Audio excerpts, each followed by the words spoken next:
Welcome to the Stopping to Think podcast. I'm your host, Will Dole. Thank you for listening. If you're enjoying, you can rate and review on Apple Podcasts or wherever you listen. Today I'm reading a piece from the Stopping to Think Substack, 3 Ways to Help Your Family. Introduction. Families often struggle to know how to build togetherness and a sense of common purpose. While Andie and I are far from perfect parents, we do think about these issues frequently, intentionally, and we hope carefully. If you're looking for a place to start, here are basic things you should be doing with your family to grow your togetherness. These are intended to invest in the long-term, emotional, and spiritual health of your children. Number 1, go to church together. Why start here? Because if you lay a foundation apart from the Lord, your plans are sure to fail. As Solomon writes in Psalm 127, verse 1, "Unless the Lord builds the house, those who build it labor in vain."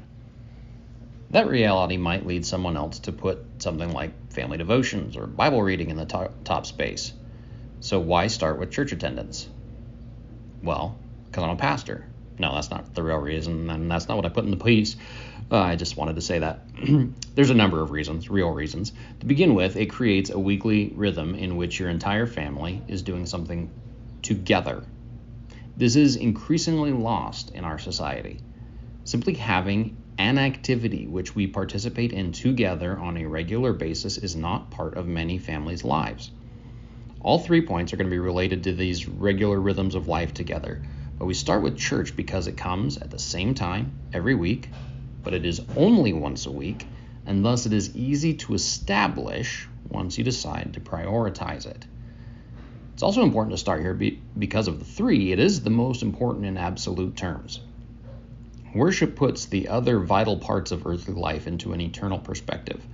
We cannot enjoy work, rest, recreation, and table fellowship for the gifts they are if we do not orient ourselves first toward God. So orient your family to God and commit to gathering with His people in worship every week. Further, your children need to know that listening to God through His Word is not a peculiarity of your family. It is something we do, but it is not something only we do. We are gathering with the people of God in the local church. I want my children to come to know Jesus personally, but they must understand that knowing Him can never be a private matter. Our family is part of a bigger, capital F, family. If we want our children to continue walking with the Lord after they leave our homes, it will in large measure depend upon the cross-generational relationships they have built with other believers. Do they know older Christians who give them an example of what walking with Jesus through a career and marriage and child rearing looks like? Have they engaged with seasoned saints who have walked with Christ for 40 or 50 or more years? Do they know younger children for whom they feel responsible and want to encourage in their faith? These types of relationships are vital, and while they are not automatically created by mere church attendance, they will not be created apart from regularly gathering with the same body of believers over the course of weeks and months and years. So, go to church together. 2, eat together. Now, some might specify here, as I've often heard it said, eat dinner or supper, depending on your generation, geography, whatever you call the evening meal, eat that meal together. I don't think that specificity is nearly as important as simply eating some meal together on a regular basis. Being together around the table allows you to talk in a setting that is inherently more relaxed and natural than other parts of life. This, like church attendance, has become a victim of the modern obsession with and idolatry of busyness. And to be honest, we see this even in our own family. While on a normal week we may eat dinner together 5 or 6 times, there are too many weeks which veer off this standard. Between baseball, theater, community events, all these things conspire to crowd out family time. Depending on your church context, even church events can similarly have a negative role on your family. You've got to fight this temptation to live life running at full tilt. Your kids need time with you more than they need one more activity. That's not conjecture, that's a fact. It's a fact that dads especially need to take note of. Your emotionally engaged presence matters more than literally any activity your son or daughter could be involved in. The table was a keystone of Jesus' earthly mission, and I think one of the things we see there is the deeply human truth that breaking bread together is part of how table fellowship signifies belonging and acceptance. What the Pharisees protested when asking, "Why does Jesus eat with tax collectors and sinners?" was the indication that eating together gave. He loved and accepted these people. Hopefully your children are not tax collectors or notorious sinners, but the principle still applies. One of the ways we teach our kids that they belong, that we are part of the same family, that we love and accept one another, is to regularly share table fellowship. So pick a meal, breakfast, lunch, or dinner, and eat together. 3, spend quantity time together. And the first 2 points are really just specific applications of this last and broader point. There's an old trope about quality over quantity when it comes to time with your kids, and that is a hot pile of garbage, frankly, conjured up by people who feel guilty about how little time they spend with their kids, but they're going to make it up with quality. Here's the deal with quality memories. You don't get to pick when and how they happen. They tend to happen at the edges in the little moments. They aren't the sort of thing you shove into a day planner.